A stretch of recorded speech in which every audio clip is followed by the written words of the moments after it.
اور بھارت کے درمیان آزادانہ تجارتی معاہدے سے متعلق مذاکرات 2.0 قرار دیا۔ خواتین اور بچوں کی بہبود کی مرکزی وزارت بال وواہ مکت بھارت ابھیان کے 1 سال مکمل ہونے کے موقع پر بچپن کی شادی سے پاک بھارت کے لیے آج باضابطہ طور پر ایک 100 روزہ جامع بیداری مہم کا آغاز کرے گی۔ یہ تقریب وگیان بھون میں منعقد ہوگی، جس میں خواتین اور بچوں کی بہبود کی مرکزی وزیر انپورنا دیوی اور وزیر مملکت ساوتری ٹھاکر بھی موجود رہیں گی۔ اس 100 روزہ مہم کو 3 مرحلوں میں تقسیم کیا گیا ہے۔ پہلے مرحلے میں اسکولوں، کالجوں اور یونیورسٹیوں میں بیداری پیدا کرنے پر توجہ مرکوز کی جائے گی، جس کے تحت مباحثے، مضمون نویسی، مکالماتی سیشنز اور عہد لینے جیسے پروگرام منعقد کیے جائیں گے۔ دوسرے مرحلے میں مذہبی رہنماؤں، معاشرے میں اثر و رسوخ رکھنے والے افراد اور شادی سے متعلق خدمات فراہم کرنے والوں کو شامل کیا جائے گا، تاکہ بچوں کے حقوق اور ان کے تحفظ سے متعلق پیغامات کو مزید مؤثر طریقے سے پھیلایا جا سکے۔ تیسرے مرحلے میں گرام پنچایتوں اور میونسپل وارڈز کو ترغیب دی جائے گی کہ وہ اپنے دائرے اختیار میں آنے والے علاقوں میں بچپن کی شادی سے پاک علاقہ بنانے کے لیے قراردادیں منظور کریں۔ گجرات میں ووٹر فہرستوں کی خصوصی تفصیلی نظر ثانی مہم کے حصے کے طور پر 82% سے زیادہ ذاتی معلومات کے فارمز کو ڈیجیٹائز کر دیا گیا ہے۔ ریاست کے چیف الیکٹورل افسر ہریت شکلا نے گزشتہ روز سبھی تسلیم شدہ سیاسی پارٹیوں کے نمائندوں کے ساتھ میٹنگ کی اور جاری SIR کی پیش رفت کا جائزہ لیا۔ گاندھی نگر میں ہوئی اس میٹنگ میں BJP، کانگریس، عام آدمی پارٹی اور بہوجن سماج پارٹی کے نمائندوں نے شرکت کی۔ یہ مہم 11 دسمبر تک جاری رہے گی اور 16 دسمبر کو ووٹر فہرستوں کا مسودہ شائع ہوگا۔ پیش ہے ایک رپورٹ۔ گجرات بھر میں رائے دہندگان کی جانب سے ذاتی معلومات پر کرنے کے بعد جمع کیے گئے فارمز کا ڈیجیٹائزیشن زور و شور سے جاری ہے۔ اس معاملے میں ڈانگ ضلع ریاست میں سب سے آگے ہے، جہاں تکمیل کا عمل 94% کی رفتار سے جاری ہے اور 6 اسمبلی حلقوں میں 100% ڈیجیٹائزیشن مکمل ہو چکا ہے۔ اب تک ظاہر کیے گئے اعداد و شمار سے اس سرگرمی کی کامیابی کا پتہ چلتا ہے، جس میں 16,61,000 رائے دہندگان کو فوت اور 26,000 کو مستقل نقل مکانی کر چکے ووٹرز پایا گیا۔ وہیں 3,06,000 سے زیادہ ووٹرز کا ایک سے زیادہ جگہ اندراج پایا گیا۔ احمد آباد سے اپرنا کھنڈ کی رپورٹ کے ساتھ خبرنامے کے لیے میں اسد اللہ۔ یہ خبرنامہ آکاش وانی سے نشر کیا جا رہا ہے۔ کاشی کے ہنومان گھاٹ، BHU اور سارناتھ سمیت مختلف اہم مقامات کی سیر کے بعد کاشی تمل سنگمم کا پہلا وفد آج ایودھیا جائے گا۔ ہمارے نمائندے کے مطابق ایودھیا میں وفد کے استقبال کے لیے وسیع تر انتظامات کیے گئے ہیں۔ پیش ہے ایک رپورٹ۔ ایودھیا کے ضلع مجسٹریٹ نکھل ٹیکارام نے شری رام آڈیٹوریم کا معائنہ کیا اور وہاں موجود افسران کو ضروری ہدایات دیں۔ تمل ناڈو سے آنے والے تمام وفود باقاعدگی سے ایودھیا کا دورہ کریں گے۔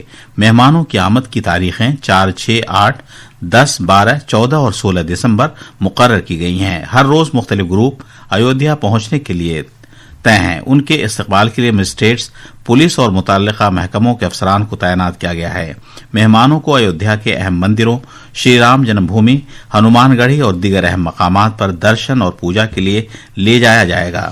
اس کے ساتھ ہی شری رام آڈیٹوریم میں ثقافتی پروگرام بھی منعقد کیے جائیں گے، جن میں ایودھیا کی روایت، موسیقی اور روحانیت کو پیش کیا جائے گا۔ لکھنؤ سے سشیل چندر تیواری کی رپورٹ کے ساتھ خبرنامے کے لیے میں محمد عمار۔ گجرات کے وزیر اعلیٰ بھوپیندر پٹیل آج سفید رن دھوردو کچھ پر جاری رنوتسو کا دورہ کریں گے اور سفید رن پر مکمل چاند کی خوبصورتی کے مسحور کن نظارے کا دیدار کریں گے۔ کچھ کی گوناگون ثقافت، روایات اور ضیافت کا مظاہرہ کرنے والے رنوتسو نے دنیا بھر سے ہزاروں سیاحوں کو اپنی جانب راغب کیا ہے۔ پیش ہے ایک رپورٹ۔ وزیر اعلیٰ بھوپیندر پٹیل رن اتسو کے دوران آج شام ثقافتی تقریب میں شرکت کریں گے۔ اس سال سفید رن سیاحوں کے لیے 23 نومبر سے کھل گیا ہے۔ موجودہ سیزن کے پہلے مکمل چاند کے موقع پر آج بڑی تعداد میں سیاح دھوردو پہنچ رہے ہیں تاکہ چاند کی روشنی سے جگمگاتے رن کی خوبصورتی کا نظارہ کر سکیں۔ سرحدی ضلع کچھ نے سیاحت کی دنیا میں اپنی منفرد پہچان بنائی ہے۔ اقوام متحدہ کے عالمی سیاحتی ادارے UNWTO کی جانب سے دھوردو کے سفید رن کو بہترین سیاحتی گاؤں میں سے ایک کے طور پر تسلیم کیا گیا، جس کے بعد ہر سال منعقد ہونے والے 4 ماہ طویل رن اتسو سے اسے ملکی اور غیر ملکی سیاحوں میں بے پناہ مقبولیت حاصل ہو گئی۔ گجرات ٹورزم ضلع انتظامیہ اور گجرات ریاستی سڑک ٹرانسپورٹ کارپوریشن کی جانب سے سیاحوں کی سہولت کے لیے خصوصی انتظامات کیے گئے ہیں۔ بھوج سے اشرف نتوانی کی رپورٹ کے ساتھ خبرنامے کے لیے میں محمد عمار۔ سمندری طوفان دتوا سے متاثر سری لنکا میں مرنے والوں کی تعداد بڑھ کر 479 ہو گئی ہے، جبکہ 350 افراد اب بھی لاپتہ ہیں۔ اس دوران آنے والے دنوں میں جزیرے پر بدتر موسمی حالات کی پیش گوئی کی گئی ہے۔ سری لنکا سمندری طوفان دتوا کے بعد بڑے پیمانے پر سیلاب، مٹی کے تودے کھسکنے اور بنیادی ڈھانچے کے ڈھہ جانے سے نبرد آزما ہے۔ اس کے علاوہ کئی ضلعوں کا رابطہ منقطع ہو گیا ہے، جس سے قدرتی آفات سے نمٹنے کی ملک کی صلاحیت شدید طور پر متاثر ہوئی ہے۔ بھارت نے آپریشن ساگر بندھو کے تحت راحت سرگرمیوں میں تعاون کے لیے فضائی، سمندری اور زمینی اثاثوں کا استعمال کرتے ہوئے انسانی ہمدردی کا ہاتھ بڑھایا ہے۔ پیش ہے ایک رپورٹ۔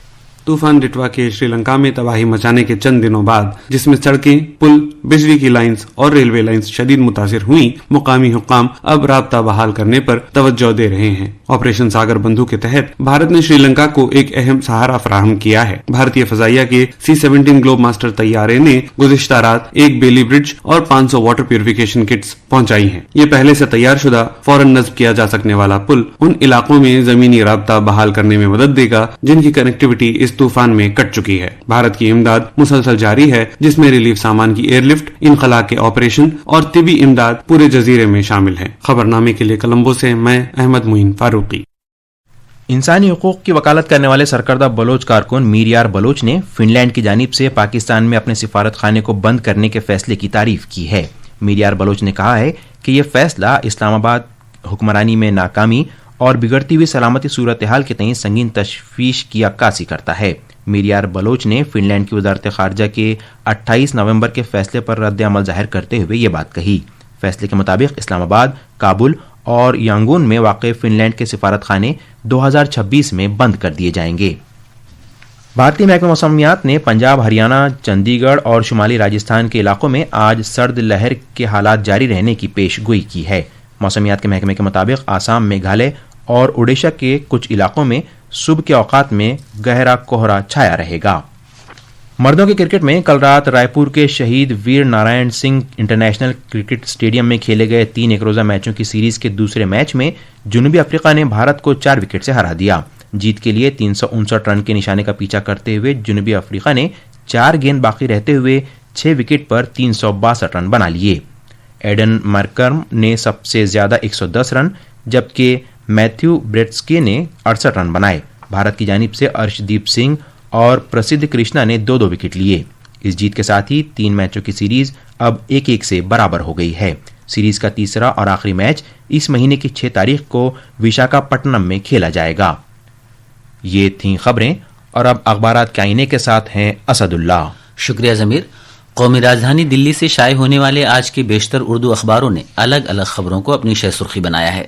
روزنامہ انقلاب، پرتاب اور ہندوستان ایکسپریس سمیت آج کے سبھی اخباروں نے وزیر اعظم نریندر مودی کے ذریعے سوشل میڈیا پر شیئر کئے گئے مضمون کے اہم نکات کو صفحے اول پر شائع کرتے ہوئے لکھا ہے کہ وزیر اعظم نے کہا کہ نامیاتی کاشتکاری کو اپنایا جائے، یہ فطری حیاتیاتی تنوع کے فروغ میں اہم رول ادا کرنے کے ساتھ ساتھ ملک کے زرعی شعبے میں انقلابی تبدیلی لانے کی صلاحیت رکھتی ہے۔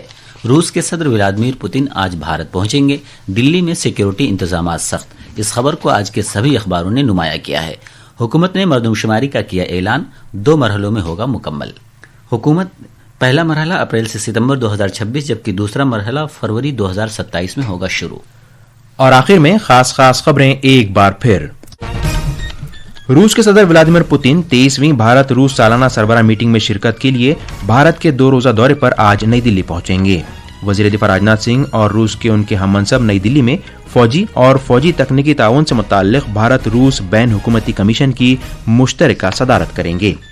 اعلیٰ چناؤ کمشنر گیانیش کمار نے سویڈن کے اسٹاک ہوم میں 2026 کے لیے بین الاقوامی آئیڈیا کی صدارت سنبھال لی۔ خواتین اور بچوں کی بہبود کی وزارت آج 100 روزہ بال وواہ مکت بھارت مہم کا آغاز کرے گی۔ کاشی تمل سنگمم 2025 کا پہلا وفد آج ایودھیا جائے گا۔ اور کرکٹ میں رائے پور میں جنوبی افریقہ نے دوسرے 1 روزہ بین الاقوامی میچ میں بھارت کو 4 وکٹ سے ہرا کر سیریز برابر کر لی ہے۔ اس کے ساتھ ہی آکاش وانی سے خبرنامہ ختم ہوا۔